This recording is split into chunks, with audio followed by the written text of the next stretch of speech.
আসসালামু আলাইকুম, আশা করি সবাই ভালো আছেন। আজকে আমি টাকি মাছের ভর্তা করব। আমি দুটো জ্যান্ত টাকি মাছ এনেছি। মাছ দুটোকে কুটে ভালো করে ধুয়ে নিয়েছি।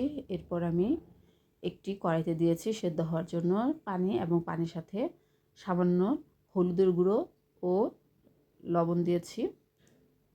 চুলায় বসিয়ে কিছুক্ষণ সিদ্ধ করে নিয়েছি। মাছ সিদ্ধ করা হয়ে গেছে। এখন আমি পানিটা সেকে মাছটাকে কাটা ছাড়িয়ে নিয়েছি। কাটা ছাড়ানোর পরে এই যে এরকম অবস্থা হয়েছে, ভালো করে কাটা বেছে নিয়েছি। এরপর একটি কড়াইতে পরিমাণ মতো সরিষার তেল দিয়েছি, সাথে দিয়েছি একটি বড় পেঁয়াজ কুচি এবং 3টি কাঁচামরিচ ফালি করে দিয়েছি। একটু ছোট ছোট টুকরো করে দিয়েছি কাঁচামরিচটা। কিছুক্ষণ ব্রাউন কালার করে ভেজে নিয়ে আমি এর সাথে বেছে রাখা টাকি মাছগুলো দিয়ে দিয়েছি। ভাজার জন্য দিয়েছি স্বাদ মতো লবণ। মৃদু তাপে আমি অনেকক্ষণ বসে মাছটাকে এভাবে ভেজে নিয়েছি।